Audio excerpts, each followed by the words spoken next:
Even in the depths of the dungeon, there is light. Without the wicked, we wouldn't have the holy. The devil himself is a fallen angel. In episode 33, we explore a couple of gospel influences in the music of yesterday and today. I open up about my complicated relationship with religion, while Joe explains how the church saved him spiritually and financially. I love the Lord, and if loving the Lord is wrong, I don't want to be right. All right, Joe, let's just get right into it. This week, music blessings. I put you on to Chance the Rapper, specifically the album Coloring Book. Let me get your opinion. So Chance the Rapper, the cover of the album with his hat looking down, number 3, it almost looks like he's up in heaven looking down at us and going, I gave you this album from above to give you a blessing. And then I said, it's okay. Disrespectful. So the first song, All We Got, featuring Chicago's Children's Choir and Kanye West. This was a lot of fun. It starts out like a band practice and builds up nicely. It's got a great religious overture, which is uplifting, but his style is a bit choppy here. I'm not sure if it's almost like mumble, and though I don't hate it, I was expecting a lot because Kanye was on it. But then I remembered, well, Kanye was also going through his transitions, so to speak, so there's always that. So that's why I wasn't like, oh, man. The second song, No Problem, featuring 2 Chainz and Lil Wayne. I love the beginning of that. It's like, is that a threat, dude? Are you threatening me on this album? It's fun, but it sounds repetitive and choppy and noisy. I was turned off from the entire genre for a while due to this style, so that's why I never gave this artist a chance. And that's foolish on my part, but it does sound like someone's with a short attention span would love. But the 2 Chainz part just gets me like laughing. It's like good hip hop there. Bring him out more. Lil Wayne always sounds like he's sleeping though. So that almost made me skip the song, but I'm glad I didn't.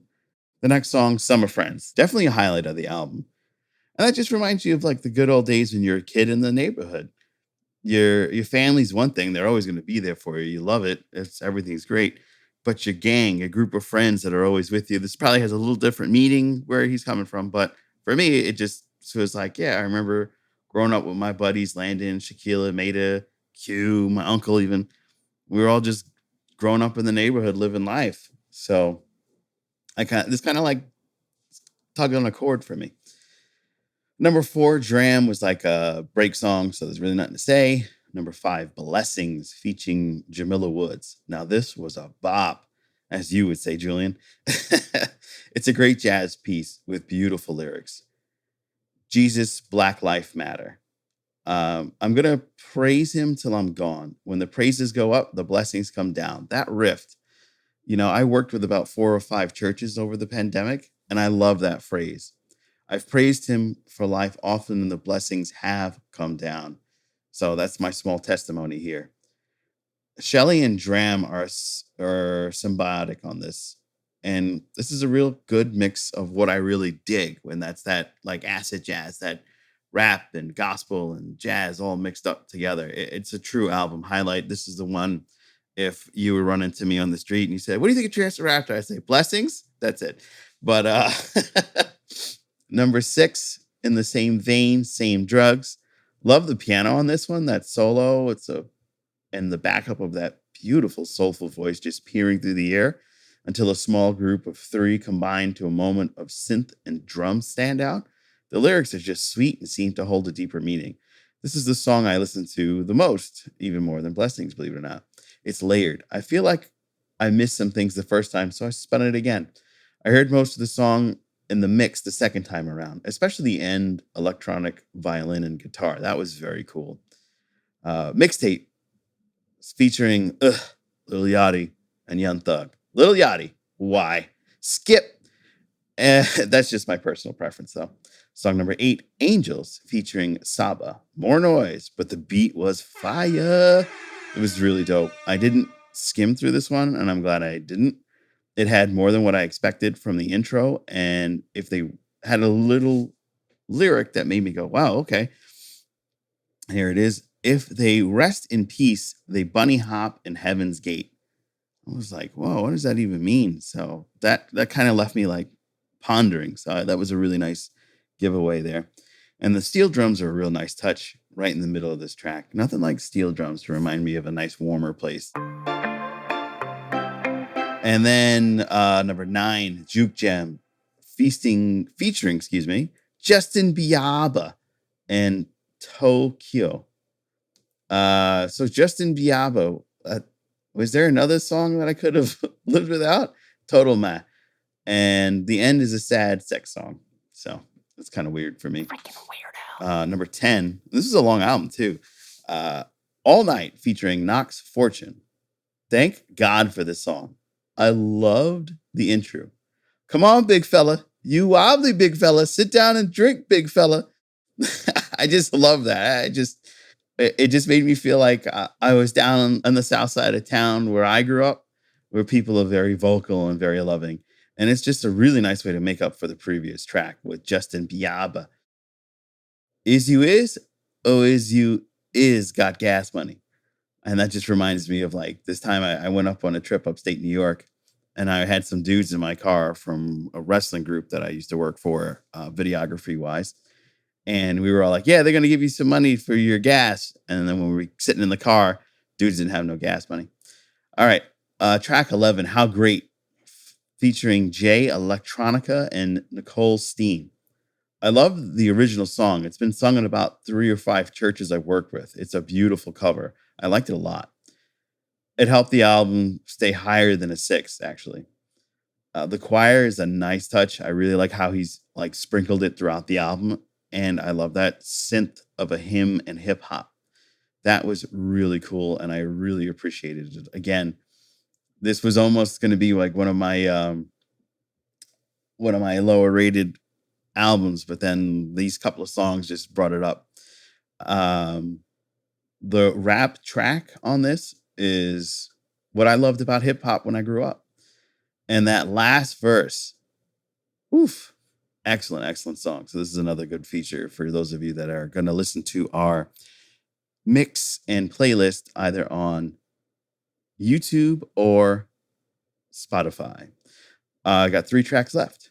Number 12, Smoke Break, featuring Future, Back to Choppy. Not a fan, but that's the style, and I do love the beat on this one. I would take all that off and just listen to it out without the stuttering rap. Number 13, Finish Line / Drown, featuring Aaron Allen Kane, Kirk Franklin, who's I'm no stranger to, No Name, and T-Pain. T-Pain is fun, and it was a better flow than Smoke Break. This album is like one of those really good songs to make up for an okay one. The do it is like an old scat, and I appreciate that.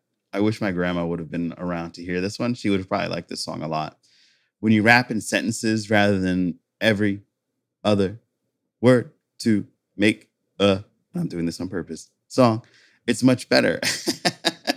And I feel like, this is what he must have realized when he made it. It's a great song. I love the jazz infusion, and Kurt Franklin is a legend. Love his work in the gospel world. It was a very cool vocal blend, and I appreciate it a lot. And finally, Blessings Reprise. It's a nice callback to one of my favorite songs on the album. So there you go. That's what I felt about that one. Thank you for putting me on to it. I always love listening to new music, not even though there's a couple of ones that I'm like, nah. So I gotta ask you, what is your pull on that new style of a rap? Yeah. Yeah.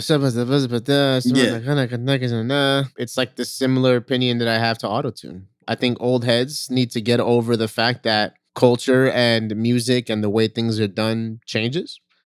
And that doesn't mean that it's better or worse than something else. I just feel like it's different. That is the style. And there's been songs where it hits and other songs where I'm like, all right, I'm tired of this. No, okay. Well, it's not just me then. So that gives me some validation. Uploading Dungeon Data. Coloring Book was released on May 13th, 2016, making history by being the first album ever sold exclusively on a streaming platform and charting on the Billboard 200. Coloring Book won Best Rap Album at the 2017 Grammy Awards, making it the first streaming only album ever to win a Grammy. With the release of Coloring Book, Chance started wearing a hat with a number 3 on the front representing his third mixtape and the Holy Trinity: God the Father, God the Son, and God the Holy Spirit. All right, Julian. So I took you on a very personal journey with this album. I put you on to Dock of the Bay by Otis Redding. Yeah, man. So you took me back to 1968. Mm-hmm. This is an R&B, soul, and it's also labeled as pop. So obviously, pop throughout the years has changed a lot in terms of what that genre encompasses. For example, hip hop is pop now. That's true. In many ways. So this was interesting for me to come into this, listening to this and knowing that it's R&B and soul, but that it was starting that this was also kind of the bridge now for R&B music into pop, and that in itself was just interesting to see what people considered pop back then.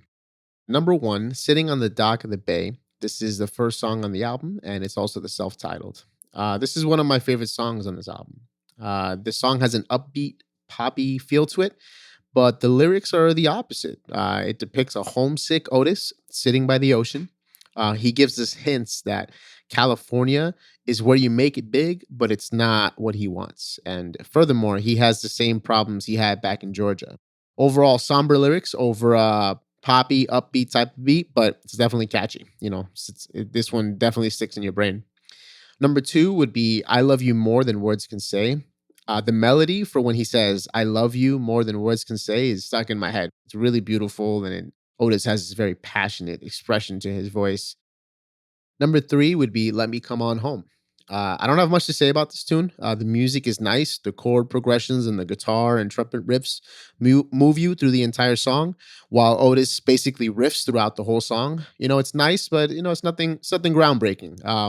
I'm starting to feel I'm on song number three, but at this point, I'm starting to kind of feel a pattern here. Number four, "Open the Door." This song is tense and passionate. Tons of emotion oozing out of Otis. If Otis is already, very expressive with his voice, this is and that's like a level 10. This is like level 20. Like, he's really going in on this song. Uh, the song itself is super dramatic, and as he's begging this woman, I presume, to let him in. He's on the other side of the door, and the door's closed, and obviously the title of the song, "Open the Door." He's not being outwardly sexual, but back in these days, they always loved to insinuate these innuendos where they're using words that mean something, but they really are being sexual, and you hear a lot of that in the song. When he sings "Your Love Is Killing Me," the chords change and the trumpets start blaring out, and it's kind of like like he's making his final plea, and it's very nice. It's I think that part, the outro just gets bigger and bigger as it starts to fade out, and I very much enjoyed that song. But again, just keep note that there's a general theme going on here. And we're on song number four, and there's something very similar, and I'll get to that at the end of the opinion. Number five, "Don't Mess with Cupid." The initial riff captivated me immediately. The way it came in, I was like, "Oh man, this is gonna be dope." And then all of a sudden, the song just changes, and I didn't really like it. I loved the first 10 seconds of the song, and then all of a sudden goes somewhere else, and I guess I love being juked sometimes, but in this case, I wish they would have stuck with that initial riff and worked the song around that. Number six, "The Glory of Love." Love the way that trumpet starts a song. Again, they're doing this. He's doing this juke thing, where then the song changes. But I like the message of the song in this one. When there's nothing or no one left, there will always be love, and that is the glory of love. I'm assuming, based on the gospel roots, he could also be talking about God as well. When you have nothing left, you can always count on God. Number seven, "I'm Coming Home to See About You." As I mentioned above, there's a theme, there's a pattern. He has an album that kind of seesaws between like pleading and happy, not a care in the world. But when you dive into the lyrics, it just kind of starts to all sound the same. Next song would be Tramp. This was just funny. It's funky, and there's this dialogue going in where this woman is calling him a tramp, and I love that. I love that he can roast himself, and it really shows that he doesn't take himself too seriously. This is one of my favorites, not because like I mean I'm not gonna sit there and play the song on repeat, but just more so kind of where this song is in the album itself, and how he portrays himself. Again, I like that. Shows a human side to him. The next one is called the Hucklebuck. Um, I looked up the Hucklebuck and I tried to find to see if there was a dance particularly to the song, because he's literally telling people to do the Hucklebuck. And I found some I found some dances, but I don't think it was this song. So this is like your electric slide. Woogie, woogie, woogie, woogie. You and your family get up and you guys all do that coordinated dance. Number 10, nobody knows you when you're down and out.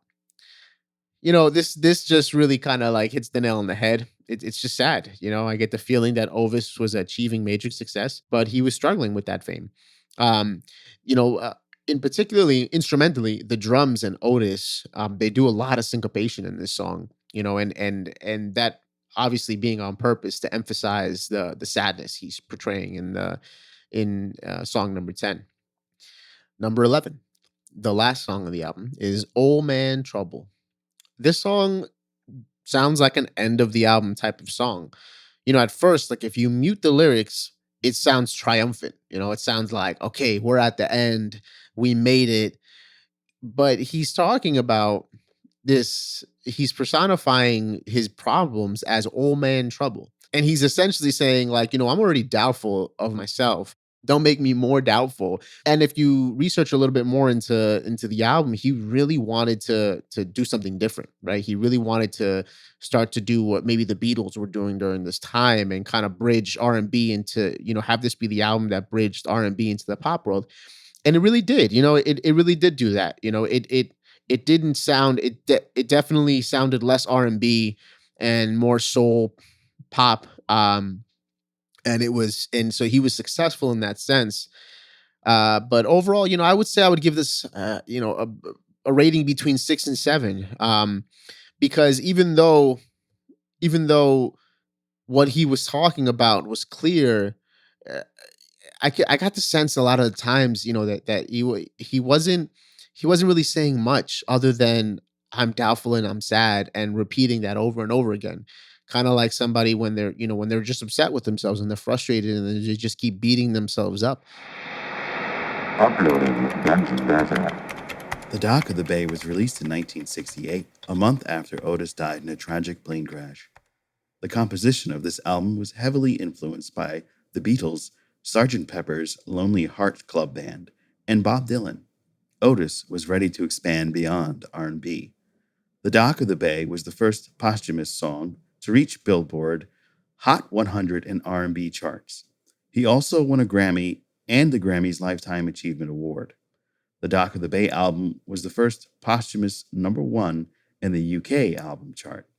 Stax Recording Studio, where Otis recorded Dock of the Bay, was at a massive loss due to Otis's passing, filing for bankruptcy and finding that his music was owned by Atlantic Records subdivision Atco, now Warner Brothers.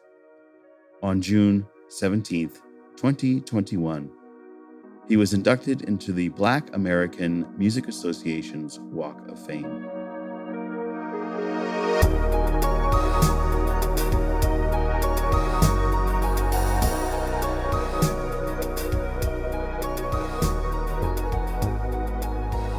Oh God, no pun intended. My relationship with God is a complex one. You learn religion and you learn about God from your parents.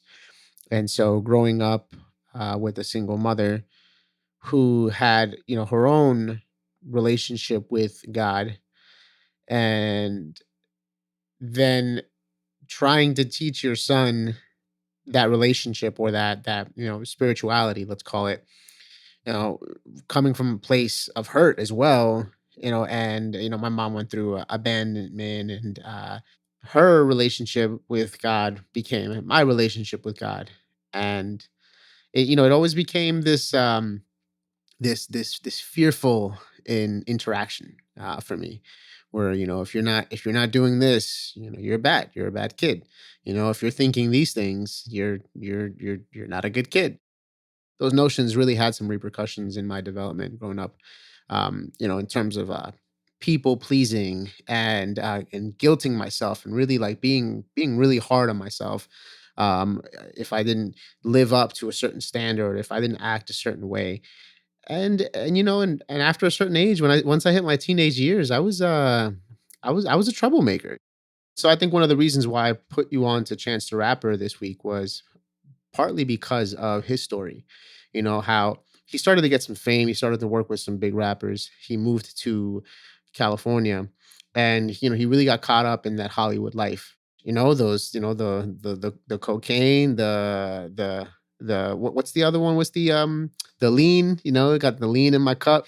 He really got caught up in that, and it started to affect, I think, him and his music, and he decided to take a step back and go back to his hometown of Chicago. And in that, he was met with the blessing, and that blessing was rekindling with his ex-girlfriend and then her getting pregnant.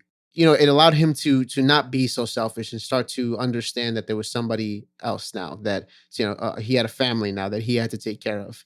And also, he started going back to church. And for him going back to church and being around this community that was healthy for him, he started to really come into his own. And so this album is a byproduct of that. And it's not only evident in the music, right? Because there's you got gospel choirs, and you got Kanye West, and you got people, Kanye West, we know his story. We know he's got his own church now.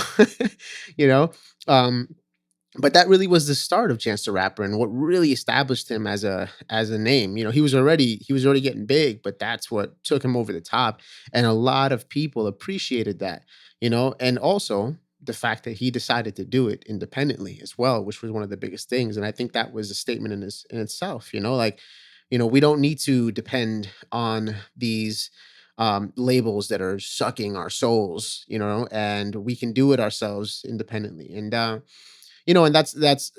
consider that to be very brave. I applaud him for his success with this album.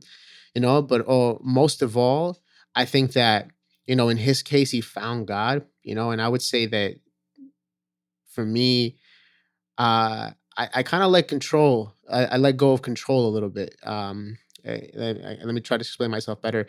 I realize that even though every day we have to clean our side of the street, there's a lot of things that are out of our control.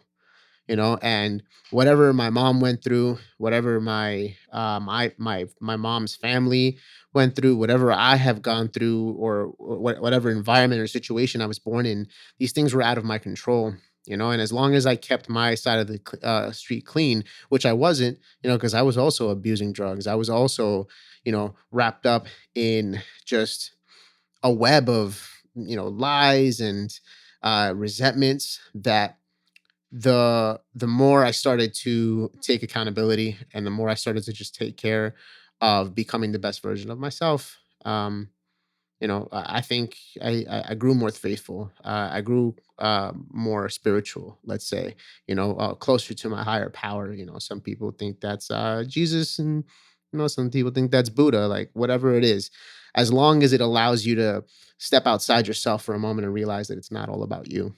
So, uh, but I think Joe, you have the other side of the coin. Yeah, so I've been blessed with churches all my life. As a boy, I grew up in the Presbyterian church. The church is one of the oldest churches in my town, Mount Vernon, probably like the third oldest. And basically, like, my mom and my family, my uncle, my grandma used to take me to church on Sundays. We'd meet with my godmother, and a lot of the connections that have lasted through my entire life is because of the church. My connection with my godfather and my godmother started there, when I was baptized because they stood up for me and said that they would watch over me, and they did. So, growing up in the church, I would go to the Bible studies, and those would be shared with the church up the block, which was also pretty old. And even when I grew older, when I became a district leader and started to join civic associations, we would frequently meet in either one of the two churches. So, the churches have always been a blessing because of that reach that sprawled out for many, many years. And even during the pandemic, the churches were an integral cause in my videography because they needed somebody to tape the sermons and the services and put them online. And I set that all up through my pastor, Betty Tom, shout out to her. And even before that,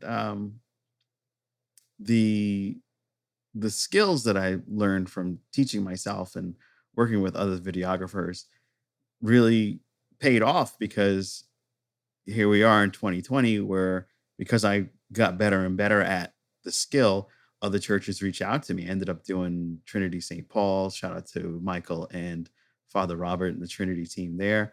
Of course, my church in Mount Vernon, I hooked up with Newark to do video services. I was working at a church called uh, Marcia Sapp Ministries. I hope she's doing well. Shout out to her. And I always like to say what's up to people, but I also got to meet like people from other states, like Maryland. They reached out to me for some quick advice on videography. So, and it got to a point where they were like, "Hey, you're doing so much, we want to pay you." And I was like, "No, no, no, I'm helping." And they were like, "No, let's give you money. You're doing a lot."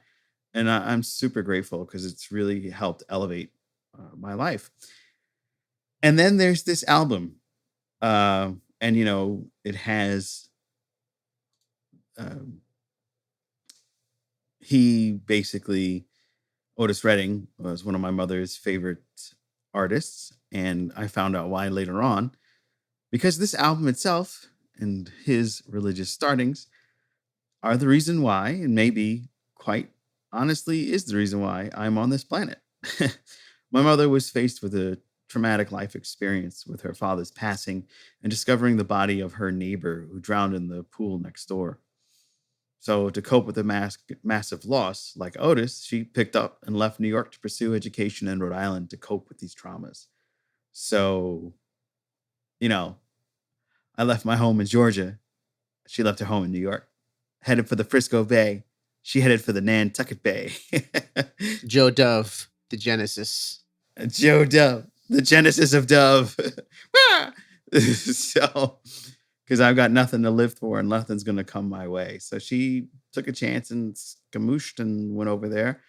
And here's the thing my mom and her love of music and having been trained on the piano C scale, she decided to follow her love. She didn't go to school for musical training. She went for something else, like I think accounting. Or something like that. That part's vague. All the other stories are very prominent, but she should have been a lawyer because my goodness, if you don't come right with my mom and you start an argument, you're in for a tongue lashing. She's one of those that'll really get through. But she got into the CD music scene in downtown Providence, and she met my father, who was playing saxophone and trying to come out of his situation. So he was a busker. That's the term that they use. And because of his skill in the saxophone, I believe he was playing Dock of the Bay. They connected, and through that album, they spoke and they fell in love.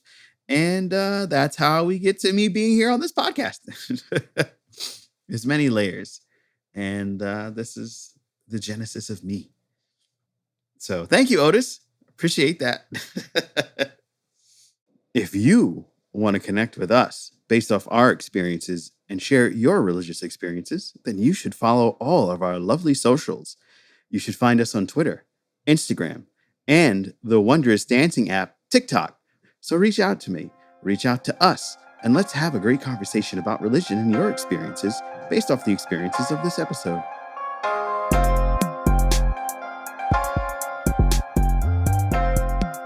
Hello and welcome to a very special edition of the Disc Dungeon. I am honored to have a very special guest for this Music Blessings episode, not only because I actually have the experience of working with her in the church, no less, which is totally a blessing, but she has had quite the music career.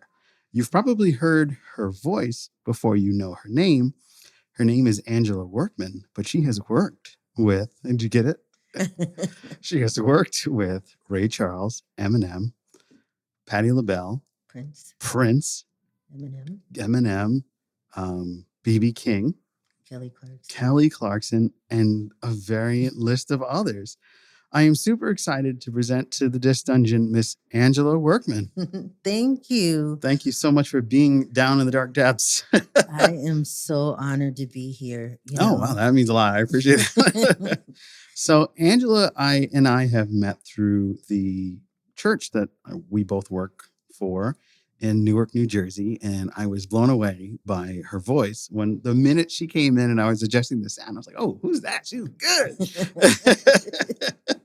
And I would later find out through conversations that I wasn't a part of, but overheard that she worked with Ray Charles. And I was like, what? And then I looked you up. And I was like, wow, what a repertoire that you have. And I just want to know, like, starting from the humble beginnings, how did you choose music? How did you develop your voice? Well, it's very interesting. I always feel that your gifts call you, and they usually come knocking quietly when you're like a little kid. So sometimes when you feel like I'm having a life crisis, sit back, think about what you wanted to do when you were like 5 or 6. And it'll kind of lead you to your passions that you may have put aside. But music has always been my best friend. Even as a little kid, as a baby, I was singing. My father recorded me. I don't know what kind of composition that was. That was another kind of language that only I knew. Right. But music was just cradling me, When I was a little girl, I would sleep with a transistor radio. I'm dating myself. Wow. So I had a radio under my pillow. Yeah. Do you know what's funny? There's a band called, I don't mean to interject, but there's a band called Faithless that wrote a song about the pirate radio and talking about how he put his transistor radio underneath his pillow. And hearing that from you, it's like, wow, music is really connected in so many ways. Oh, yes. It was a journey, from classical music to jazz to rock and roll. I mean, my parents were just so diverse. They would have Coltrane and then they'd have like Iron Butterfly albums. And I'm like, okay, wow, this is like wild and cool, Oh, your parents and I would get along. But I was a Air Force brat, so we traveled all over the world, and I lived in Japan for 5 years. Wow. So I remember hearing music from Japan, and my parents would always expose me to different cultures. So as an artist now, I kind of have like a gumbo of a lot of different inter like national flavors that I put into my music, and I love all music. I've sung with like the Gatlin brothers. I've done country, western. I started an opera. Ooh. This is a very interesting story. Yeah, tell me. I'm here. This is what we're here for. So I used to do operatic competitions in school, and I was really loving opera. And so I actually auditioned for a scholarship for the university, which was Wayne State University. A whole bunch of people were like trying to get those scholarships. I received a scholarship from them. Wow. But I wanted to double major because my mom's best friend was Mary Wells. She's like my honorary godmother. Mm-hmm. So she would tell me stories about Motown. And I saw how the music business wasn't so kind as you get older if you don't have anything to fall back on. Oh. So she kept instilling, you need to have something to fall back on. That's probably one of the greatest stories for anybody that's listening that's on the fence about something. If you're in between two worlds, do both. Absolutely. Because here I am 40. I usually don't tell my age on the show. I usually say, but everybody knows. I'm learning sound. And that's how you and I have met. Right. And I started out as a writer. Nothing to do with sound. Wow. Nothing to do with my 9-to-5 job, which has nothing to do with either. But I always, when I was a kid, I wanted to be a film director. So that it just means so much to hear that a lot of the things that you go through in your life are just parallel with so many different people. And it's so good that you had a double major. What was the second major? So I too was a writer. Oh, look at that. So I wanted to double major and get a degree in journalism. And so the music department wasn't too happy about that. And they're like, wah, wah. Ooh. They were like, nope, you have to be solely dedicated to our department. Oh, that sucks. And this is where my faith comes in, because it had to be God to tell me to turn down a free 4-year degree and to pay for my own degree. And this is what I did. Instead of graduating in 4 years, I flew through school. You would think that everybody wondered what was wrong with me. All my friends that I would develop friendships in my classes, I was far exceeding the class time that I should be there. Oh, wow. I had full class loads at summer and night and everything else. So basically, I graduated in 3 years. Not knowing why I was in such a rapid hurry to just, I have to hurry. Well, little did I know I needed an internship in my last year in the university. And so everyone had radio stations. They had their interns. TV stations had their interns. Newspapers. And I'm like, oh my gosh, what am I going to do? I can't graduate without an internship. So it was one of my judges that used to watch me in high school. She worked at a performing arts center, Macomb Performing Arts Center. Beautiful theater. She said, why don't you do media relations assisting with our department and we'll pay you? And I'm like, my gosh, this is a paid internship too? This is fantastic. Oh, let's talk about blessings. You know? So I think it was 3 weeks into my internship, Ray Charles came through. And his singer had just quit because she wanted to be with her kids. So the other Raelettes, which that's the background singers, they said, excuse me, do you know anyone who wants to audition to be a Raelette? We need one more singer. And I'm like, I was like, oh, so that's how you got in that.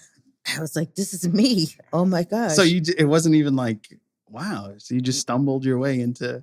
I had you fast tracked to college and went right into the high life. it was outrageous because I was the little intern where everybody's like, give me coffee, do this, do that, do the PSAs. And they told Ray about me. And it was like the parting of the Red Sea of people, of the benefactors and of the arts. They From coffee girl to boss. Yes. Yeah. They were like, I love stories like this. Is amazing. They were like, Angela Workman. I'm like, that's me. Da, da, da. And then off I walked to see the Wizard of Ray Charles Oz. I was so scared. Oh, no, you can't be scared. And then I walked in. So what was it like working with Ray?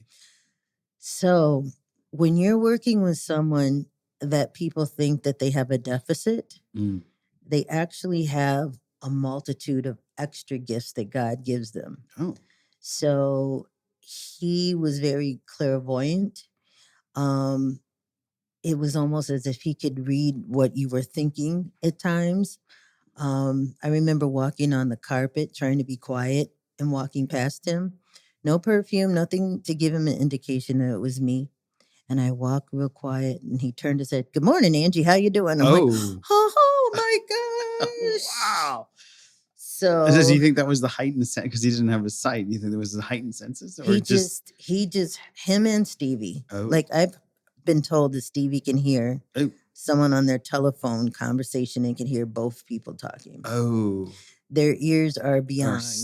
Super tuned. You know, we were in an arena and we lost power. And everybody's screaming, oh no, what are we going to do? He's like, you sightful people can't do nothing. Oh my God. That's crazy. Which brings me to the tambourine moments. Oh. As a gospel singer, I should have that skill down. Right. I don't. It was part of my job description as a Raylette. Oh. And so we're in like rehearsals and I'm doing the best I can. You know what I mean? I'm doing the Michigan version of like, you know what I say? Going to town. Ding, ding, ding. Yeah. And he said, oh, hold up. Who's banging the tambourine? And I was like, all the other girls knew how to use that tambourine. I was like, oh, Mr. Charles, it's this is my first time using a tambourine. He's like, you call yourself a colored child? Come over here. Bring me the tambourine, mama. It's bing, bang, bing, ding, ding, ding. Can't you do that? Can't you do it? Okay. You never say, no, I can't. Right. You just say, okay, and you adjust accordingly. Like he kept changing my notes. And I knew that he was changing my notes after a while because I'm like, am I going crazy? I learned it in this certain way. And then one day I said, but Mr. Charles, you taught me this part and I can play it back. You don't do that. Oh, you don't correct the correction. You just change the part. Oh, so you had to work on the fly a lot. Yeah. And that just kept us on the toes because we couldn't just be, oh, it's just another gig. No, you don't know what may happen. So you think you did that on purpose? Yes. Oh, okay. But I remember I started off as a first soprano. Mm-hmm. You couldn't socialize as a first soprano. You can't say good morning, good night. No, we're not going to a party. No, we will have no air conditioning. You are away. So it was like a prison, so to speak. Because you had to have those top notes pristine. And so one day he was playing on the piano and he tested my register. He's like, oh, very interesting. I have a strong bottom note too. And he was like, okay, this is what we're going to do. I'm going to put you on the fifth. So I was a first soprano for 4 years. And then he put me on the fifth part. I was so happy. I was like, hallelujah. Because then I could see my friends again and be in air conditioning. And if I get a cold, that makes me a stronger Raylette, you know? Yeah. So what do you have to do to keep your voice in tune, so to speak? Is it like tea? I always hear like tea and lemon and ginger. I am the most non-disciplined singer you will No way. I will eat ice cream and get up on the stage to everyone's horror in the dressing room. Oh my God, the phlegm. Oh my gosh, you can't do this. I'm like, to me, if I put certain things in my mind, of course I'm not going to be able to do anything. I'm like, yeah, I'm okay. I know my limit. Your body knows what you can and can't do. And I remember asking Nancy Wilson, what does she do to warm up and get ready to sing? She says, honey, did you talk today? And I said, yeah, I talked. You're warmed up. Oh. And I said, well, I said something else to her. And she's like, honey, even if you don't sing a note 1 year, 2 years, 3 years, once a singer, always a singer. Oh, it's like riding a bike. Exactly. So it was like being on the road with Ray was like the Wizard of Oz. 1 minute we're working with Dizzy Gillespie. The next minute, Miles Davis is telling everyone I'm a Pepsi girl. Oh. That was a funny story. Were you a Pepsi girl too? I was a instead of a And we were in Europe and when Ray did that commercial, so we didn't know anything about it. So for those of you who are the generation before me or two, there was this amazing commercial back in the day. You got the right one, baby. With the mock Raylettes. Yeah, with not the real Raylettes. They were models. Yeah, that they just put on. Just like CNC Music Factory. You remember that controversy? Yeah. Just like that, huh? Yeah. So it was your voice that I was listening to since I was a kid. And then not seeing you this whole time. It was just, they were going for that flash appeal. Yeah. Yeah. Modelizers back in the day. But we didn't even do the voices. So we came back from Europe and people kept coming up to me going, You're like, why are you doing that? And I'm like, yeah, okay. What's wrong? Everybody keeps going, Right. And I'm like, all right. And then I saw the commercial. So that wasn't a happy time for us. But a good time was I am a songwriter. Oh.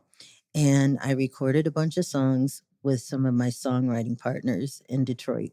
the Bass brothers, Jeff and Mark Bass. Mhm.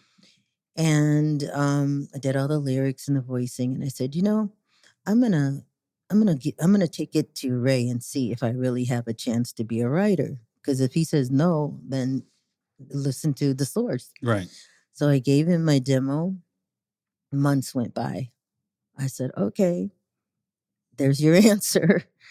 No problem. So out of the blue, he called me in, and he never calls you in. Mm. You don't get feedback. You don't go, oh, you did a nice job or anything. He was like Charlie's Angels. You go, get on the stage, you do what you do, and then you go back. Home. Yeah. So he called me in. He said, honey, I have a responsibility to my public. Oh. I don't want to wear a bow tie, but I owe it to my public because they want to see me in a certain kind of a way. You're going to have a lot of responsibility for your public. So now he's talking to me about my public and how I have a responsibility. He said, you remind me of myself, which was really wild. I was like, so you got the greatest praise there could possibly be. I was like, oh my gosh. I said, okay. He said, I owe you a favor. To this day, I don't know what he meant. Mm. I knew he had a reputation for dating Raylets, but I don't think it was like in the fresh kind. Right. Because I knew he had that reputation, so I called him dad all the time. Mm. So after a while, he started acting like a dad. And I'm like, okay, you why are you saying that? You're like, not my dad. And I'm like, oh, that's right. You call him dad. But I always respected the fact that he saw something in me. Oh, and this is another thing that he said for people who are listening. He said, people think I wrote a lot of songs. I didn't write a lot of songs. He said, honey, I wrote very few songs. He said, but I put all my love into the other songs. He said, it's quality, not quantity. Right. So what you do it to the best of your ability, make it count. Put everything you can in that small amount of work, because that's the part that needs to be out there. Wow. Oh, man, what high praise. Isn't that great? That is amazing.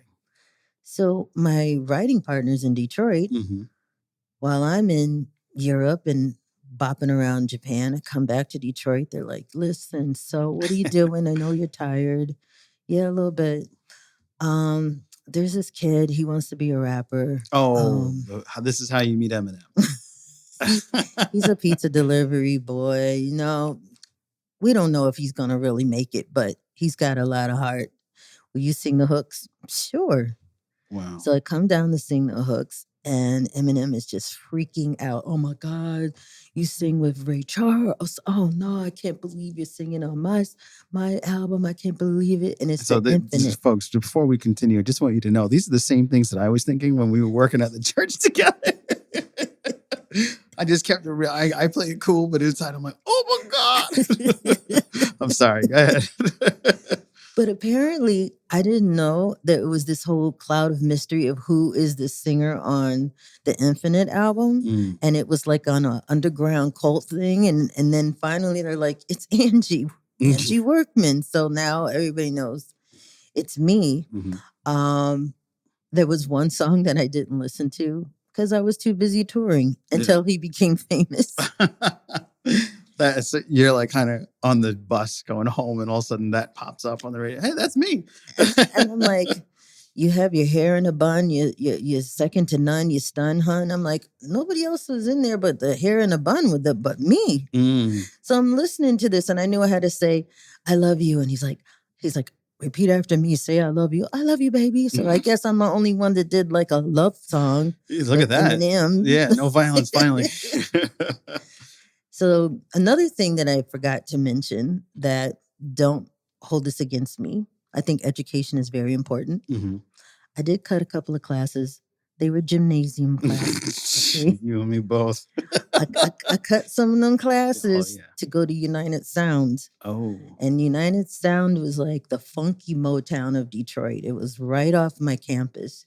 Annie Lennox recorded there. Wow. Aretha Franklin, George Michaels, the DeBarge family. Wow. One night that was so funny. I was working with the Funkadelics at the time.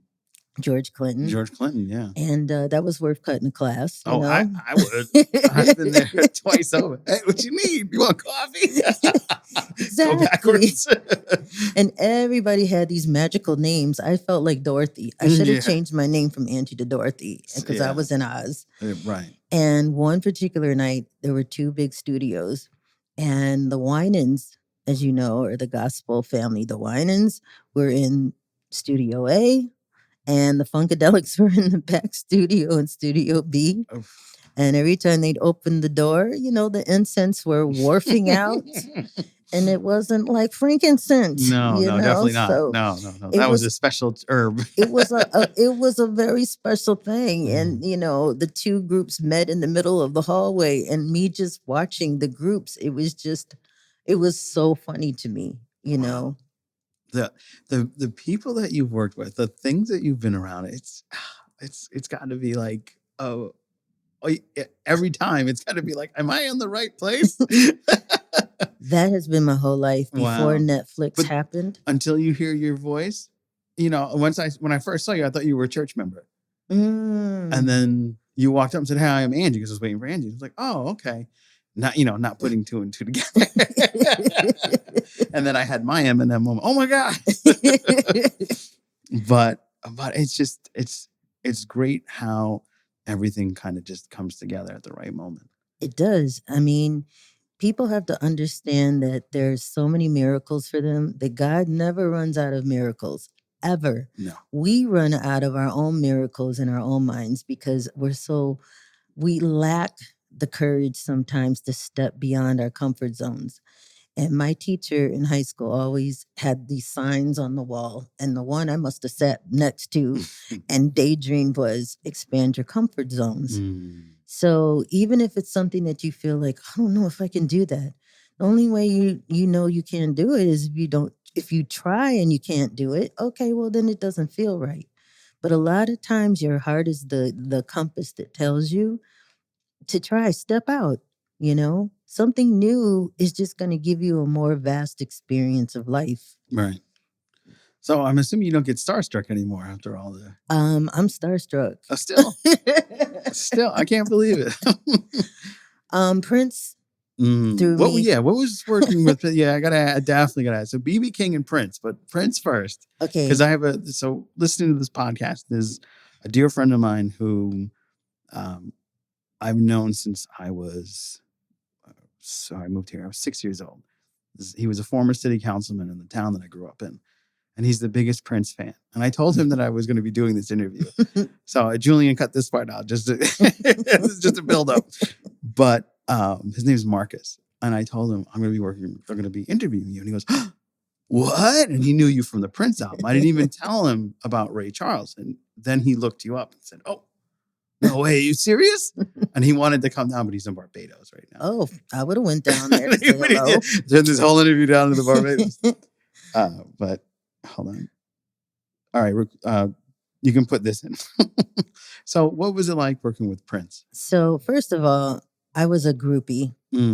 I was that 13-year-old screaming, losing my mind. Detroit and the Midwest kind of made him into who he was. Right. So we knew about him before everybody. So I always said, I'm going to work for Prince. I'm going to work for Prince. And everybody's like, yeah, you and 1,000 other people. So don't judge me on this. Anyone in college, I don't sell your books. I would sell my books to get a Prince ticket. That's how much of a fan that I was. So anyways, fast forward, George Clinton gets signed to Paisley. Mm-hmm. And I'm home off the road. I get a call from George. He's like, what you doing? It's always these what you doing. Yeah, that's right. Nothing. Just eating some Fritos, watching the TV. Right. Prince and I need some vocals. Can you come down to United? Oh my gosh. You talked that into being. Yes. That's the blessing of it. You put it into the universe and it came to fruition. Words do not go out empty. So be careful of your words and be careful of what you're asking for and be ready when the boomerang of joy and blessings come to you. Be ready to grab that. So Yeah, now I'm like, I don't even remember how I drove down to the studio. I That think, part gets omitted out of the brain, but ooh, there was a Prince song on. I'm like, oh my gosh. Then I'm turning into this like teenager and I'm like, girl, you're professional. You're a professional. So I go down there, I perform, I record all this stuff for them. And I'm like, oh my God, he's in my headphones. I'm really singing for Prince. And I'm like, girl, you're a professional. Stop it. yeah, USA. USA. Yeah. So that was the first time. And then I was working with Ray in Cincinnati. Mhm. Prince was coming in the next day. We were off for 2 days. I asked if I could see the show the next day. I stayed behind, Mhm. met some of the band members. They were a fan of my uncle. My uncle is Reggie Workman. And so they're like, oh, wow, because he's into jazz. And they were really excited. So I guess they went and told Prince that there's this Raylet here Oh. whose uncle is Reggie, whatever. They Mhm. said, I was standing in this one area by the stage. All of a sudden, Prince comes out and serenades me. Oh. He starts walking down the stage singing What I Say, all slow and sanguining down. And I'm God, like, Prince is the only dude that dresses like a woman that can get any woman. Yes. I was like, don't scream, you're a professional. You know, I would have to tell myself that. I would have lost it. You know? So now we go to Minneapolis and then I go to Paisley Park, which unfortunately I didn't know that that's where he lived. I just thought it was the studio. Oh, so you were in I'm in his house. Wow. So I'm in Paisley Park. They're showing me around. They had like a gilded gold cage with the doves. I'm like, oh, doves aren't crying. They're Thank not God, crying. yeah. I'm not crying, folks. And I'm walking through the studios and there's like little doors that interconnect into studios. So Wow. it's like he could slide in and out and hear people working and they wouldn't know. And just really, really hip. And he said, hip and mysterious. Very mysterious. That's Prince. And then he the musician Eric Leeds, he was like, I'm really sorry, but you know, Prince is out of town. I wish you would have met him today. I'm like, yeah, okay. So we go up to the second floor and I'm meeting the secretary and everyone. And then all of a sudden, hey man, you're here? And I was looking at the wall and I said, please God, help me don't make a fool of myself. And then all of a sudden, I think the whole room heard my heart beating. It was loud. Yeah. And I slowly turned my head and there's somebody my height. And I looked down and I said, God, help me. I cannot go, oh, yeah. You know? Yeah. So I look and there he is. He's like, girl, I'm going to your show tonight. I can't wait. And I start talking to him and everything's cool. He's got jeans on and a t-shirt. He's just like chill out He Prince. wasn't wearing blouse that day. No, he wasn't billowy Prince. Yeah, right. But he was dating Kim Basinger. He was doing the Batman project during that time. So I was on the side of the stage. Oh, remember that song where he said, this is for my brother who's handsome and tall? Yes. Well, he was his security detail. Oh. So I go back to the theater and I'm like, oh my God, Prince is coming to the theater. I'm like freaking out. And here comes this handsome man looking around, making sure everything's okay. I'm like, are you Prince's brother? He's like, I am. Like, lady cab driver. So it was crazy. So finally the show starts. I have a meltdown. I'm like, I can't sing for him. I cannot. Yeah. And then one of the Raylets, the senior Raylet said, so you're not going to get paid tonight? No, I will. I'll be fine. I'm good. Wait, money? Okay. But I've seen so many blessings happen. I have seen them. My co-writing partners in Detroit, I remember saying, you know what, you guys are so extremely talented. You're going to get an Oscar and a Grammy. And they're like, ha, ha, ha, ha, ha. Okay, we can see a Grammy, but you're pushing it on an Oscar, right? Oscar night. 8 Mile Road is up for the award. Oh. They were a shoe out because Bono was up for that award. And I think Queen Latifah. It was all these people. And the winner is Eminem, 8 Mile Road, Jeff and Mark Bass. My phone starts ringing with this scream. Oh. You always said that we were going to get an Oscar. And they always made fun of me because sometimes I can sound like Barbara Streisand. They're like, quit doing that Barbara stuff. She was the one that gave the award. Oh, yeah, I remember that. I remember watching that because it was a big moment. So dreams come true. They do. You just have to know the miracle of the journey of your life. And sometimes it's when it's the quietest, when you just don't see a breakthrough. That's the breakthrough. It's right around the corner. It's almost like your life has to get still to be able to unfold. It's like the dawn. You have to wait for the sun to come up. It's always darkest before dawn. Yes. Right. Yeah. Wow. This has been an amazing conversation with Angela Workman. I'm so glad that you were able to make time in your schedule to sit with us at the Disc Dungeon and chat. Yeah. So what are you working on now? Where are people going to find you? You know, all the fun stuff. But first, let's talk about what you're working on now, and then we'll get into those particulars. So I have been what I call a support vocalist. I like that word. That sounds awesome. Yeah. For so long. And as background support vocalist, a lot of times you have to hold yourself back. You have to honor your artists. You don't want to outshine them. You have to like temper the moments. So your dreams kind of get pushed back. Your life is on hold because you have to be on everyone's schedule of when they have shows or recordings. This is my time now. Oh, yeah.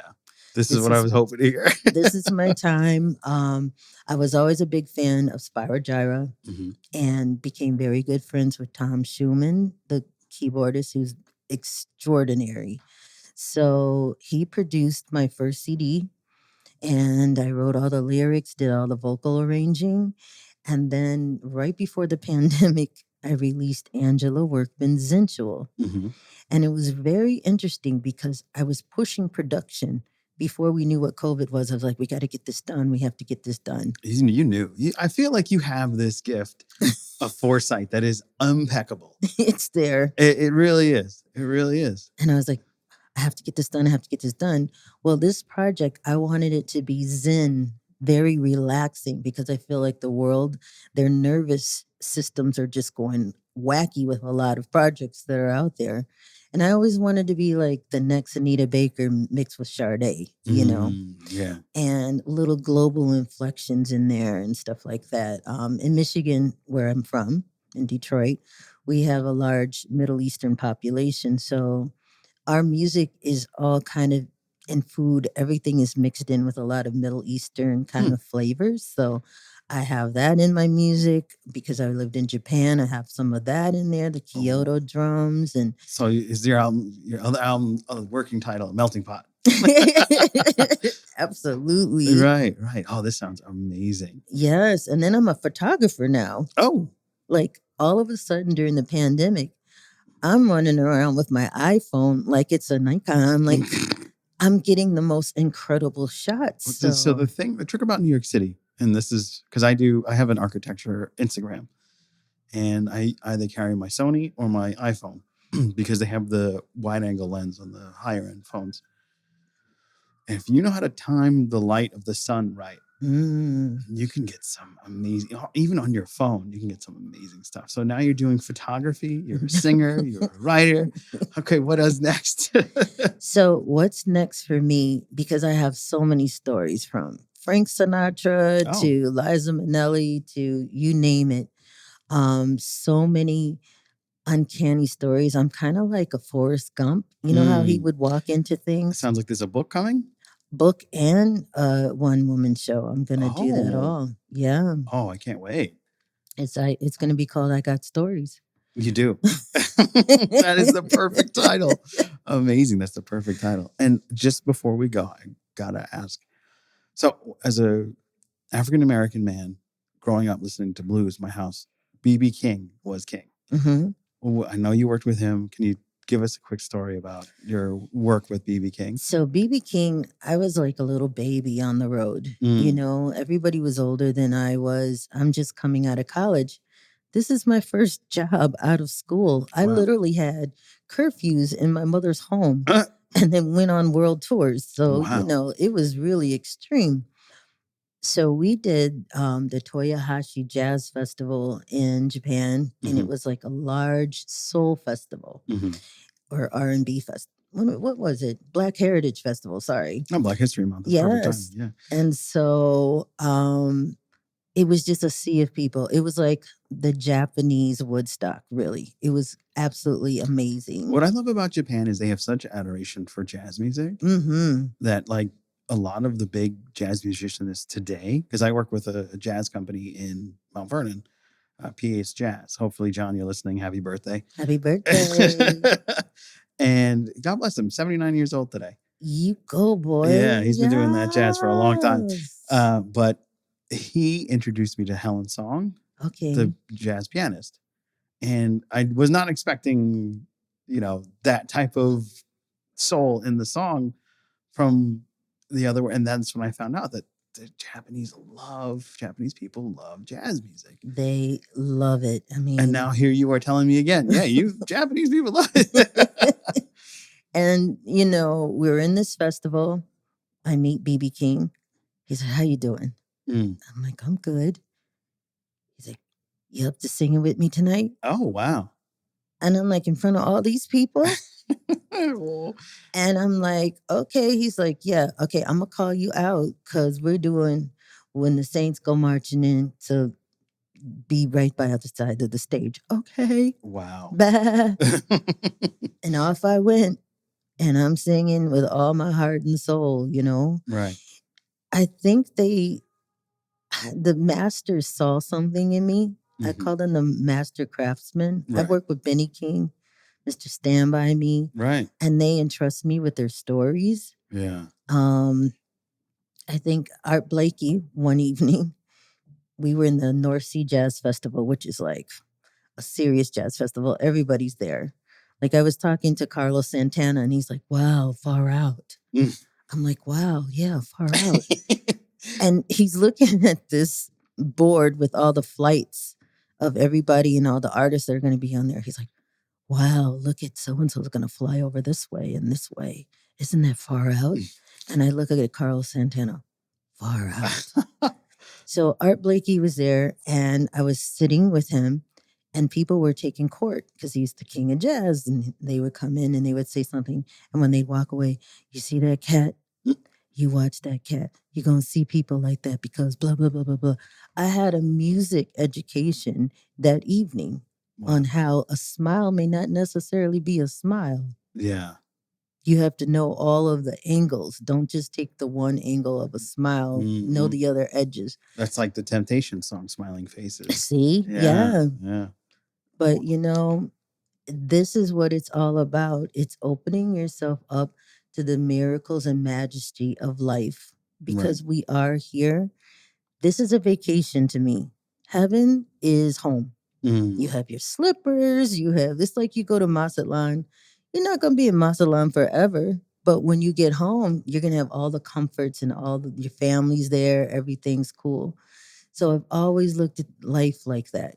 This is a vacation package. Some parasailing don't go so well. Right. We get boo-boos, Everybody gets something in the Cracker Jack box of life. Oh, that's for sure. But you still get that popcorn in there. So you just have to just hold on and just have hope, dream, know that miracles do come true. And sometimes there are miracles that you don't even know that you would want to have in your life, and it happens.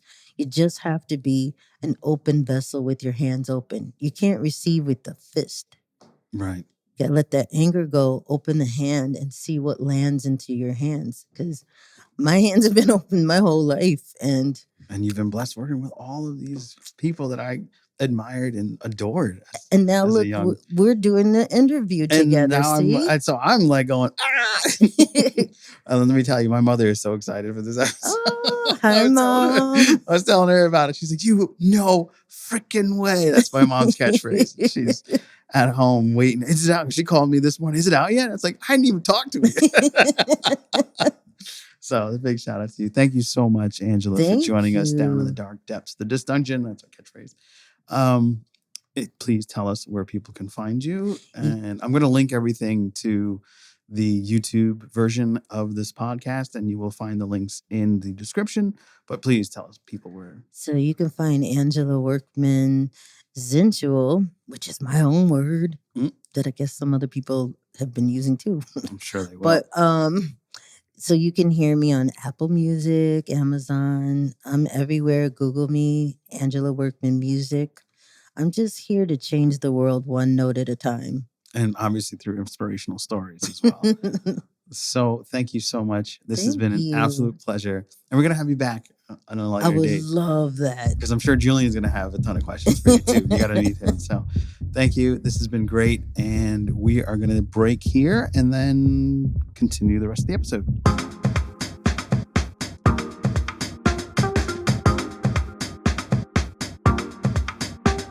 It is time to dive into a trick of the keys. You know, this guy is one of my favorite rockers out there. It's Lenny Kravitz, Are You Gonna Go My Way? And I always thought it was a love song. I thought he was trying to pick up a chick because he had a badass car, especially based on that music video.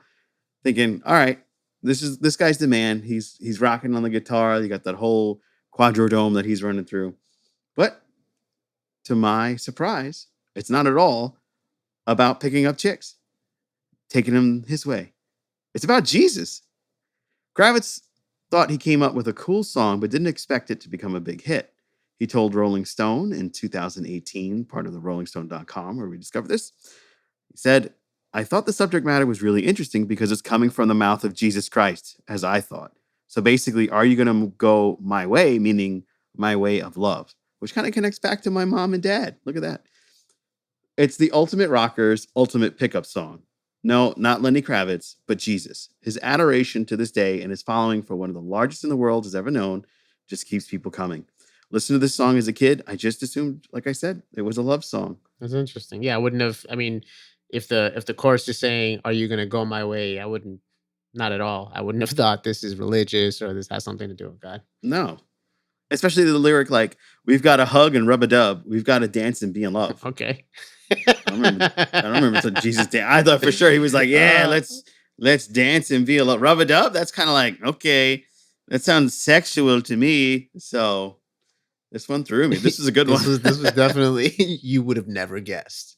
Thank you for listening to this podcast. Please subscribe, like, and share this podcast with your friends and family. It's the holidays. They need some good uplifting, and what better way than sharing religion, unless they're Satanists, but Satanism is a religion, so share it anyway.